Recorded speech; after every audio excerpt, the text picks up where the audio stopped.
What's up, guys? I'm Rolan Phelps, and I'm here with my co-host, Trey Louviere. What up? And it's been a minute since we've had a pregame rally, and this time there's a little bit of a different format. There is a college NCAA tournament going on, and people are putting in their March Madness bracket predictions, and that is what we're here for.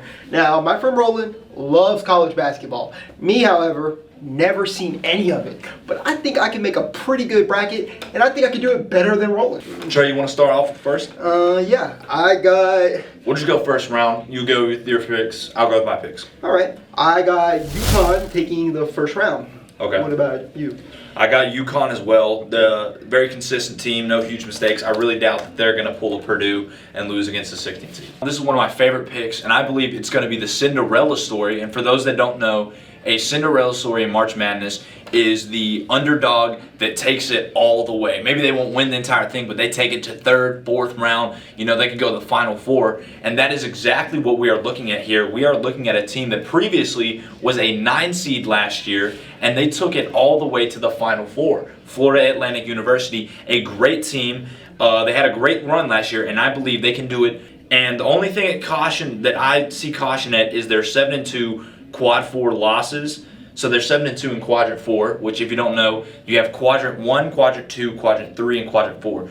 Quadrant 1 are the high quality wins and high quality games. So quadrant 1 loss could be against a really good team like UConn. Quadrant 4, those are the teams that are not so good. That's where you get your Lamars and teams like that. No diss. They don't have anyone to stop 7'1" Vladislav Golden. They don't. I'll be honest. 7'1" beast named Vladislav. Who are you picking them? The only person I'm picking is Zach Edey, but we'll get to that. So for third pick, I have San Diego actually beating UAB. I think that's pretty obvious, honestly. 5 seed versus 12 seed. I know it has happened in the past that a bunch of 12 seeds were absolutely dominating 5 seeds, but I just don't see it happening this one. This is one of my favorite teams, actually, is UNC, North Carolina. I've watched about 3 or 4 games this season of UNC. I try to get every game. Every team in, but UNC, I watched them. I watched Armando Bacot. Kid's good. All right. I think we have Alabama, right? Yeah, I don't think there's a single person that's going to choose Charleston over Alabama. Nothing but the Tide, baby! Alabama, great team. Sloppy on defense. They have a running gun off, or really a hit and run offense. I like New Mexico. I got them going deep. I also have New Mexico winning. So absolutely. I'm glad I actually did a little research, because if you went off the seeds, you definitely would have had Clemson over New Mexico. I'm glad I did my research. I also have New Mexico winning that game. Next one, Texas Tech versus NC State. Honestly, Texas Tech is the 6th, NC State the 11th. I honestly have NC State here with the upset. Absolutely. You also have that? Absolutely. I love that. You're picking pretty good. I'm doing pretty good. No, I watched any college basketball. Well, if we look at NC State's recent resume, they won the ACC over number 1 UNC, beat Duke in the quarterfinals, they beat Virginia. I mean, this team is good. All right, let's go on to that Kentucky game. How do you feel about Kentucky? I got them winning. Plain as that, right? 3rd seed, they have to be good. They've earned that, right? Absolutely. I haven't really checked out Oakland much, but it's Kentucky. You have a ESPN Top 100 player in Rob Dillingham. That team's good. What about South Carolina versus Oregon? I have South Carolina. Yeah, I got SoCal. I got South Carolina. They're going into this game with the travel advantage. They don't have to travel as far. Oregon's coming off of a really good showing in their tournament, but N'Faly Dante's not having another perfect performance. That was a sploof, a 12 for 12 game. He's not doing that again. Okay, it's not. Oregon has a weak defense. They're not going to be able to contain.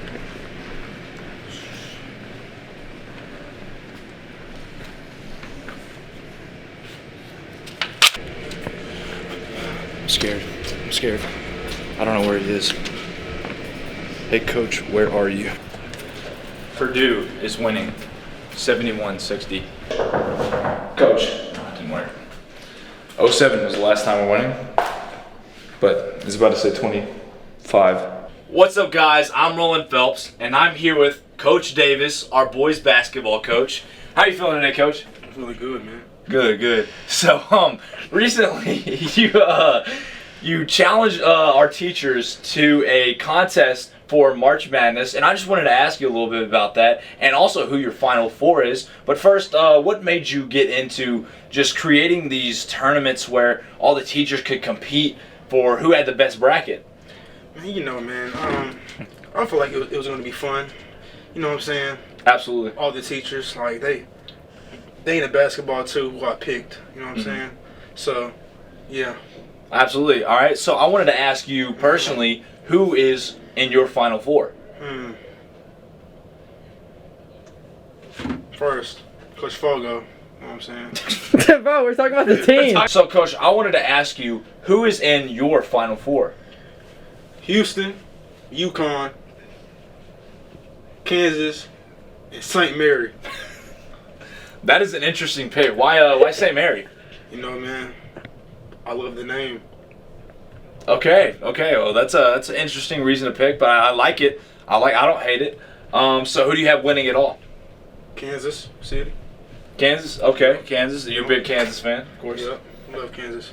Absolutely. All right. Well, thank you, sir, and you have an amazing day. Yes, sir. All right. I'm gonna go aggressive on here. All right. All right. You may hate me behind the camera. You may hate me. Whoever's watching this, you may despise me for this pick. Oh, You may want to kill me even. I may get death threats for this. Don't. FAU is beating UConn. That's not. And let's say those 4 or 5 fouls go on UConn's big man. I'm just saying they're not going to be able to compete with FAU if they don't have their one of their key pieces. I honestly don't like that prediction. So when I'm right and you're wrong, I'm going to be way more happier than you will ever be. However, I will give y'all the update. I'm just saying Donovan Clingan's going to probably foul out that game. FAU's going to take over, and everyone's going to call me a prophet. And I'm going to be like, hey, I'm not. I'm just a guy. So who do you have going into the second pick of the second round? San Diego. San Diego. I mean, Okay. I think that's a fair, accurate guess. I mean, I think they beat UAB, and then I got them beating Auburn. So there you go. Oh wait, no, it's not even that conference, is it? Oh no, we still have one more. I mean, Marquette, right? I think we all have that happening. I think we have them going pretty deep. Do you have them going deep? Oh no. I have Colorado winning that game. I know how much you love Purdue. So, I mean, you must have them winning, right? In my notes here, I do have Purdue winning, and in my notes, all I say is I love Zach Edey.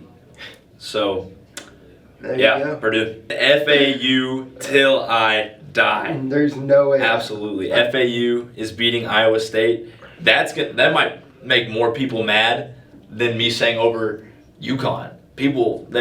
Iowa State fans they love them. They love them. They're crazy. A lot of people actually do have Tennessee going pretty. Yeah, pretty they're deep. going. I have them going pretty deep too. I mean, what are we in now, right? I think we're in the Yeah, we're in a Final Four now. Final Four. All right. wrap it Who up. you got in that matchup of who did you have? You had UConn. Oh, UConn. you had UConn, of course. Yeah. Who were they playing? They were playing Arizona. You had UConn, Arizona. Yeah, I had UConn, Arizona, and I had UConn beating Arizona. Absolutely. Then I had Houston and Tennessee, and I had Houston beating Tennessee. I don't have my score predicting, but I can give you a really rough estimate of UConn, Houston. I got UConn winning. Wait, let me think. Let's think. What would be your score difference in that game? Let's lock it in. What are you saying? 3 or 2? I'm saying the 2. You will have over. In my dream last night, when I saw FAU making it to the championship, I saw Purdue winning 71-60. I'll give you this little tidbit of knowledge, and this is exactly why I know they're going to win, is because 100% of teams that were ranked number 1 and got beat by a 16th seed the year prior end up winning the year after they lose. What are the odds it happens again? 100%. I mean, if I'm crunching the numbers, it's 100%. It's Give me Zach Edey over LeBron James.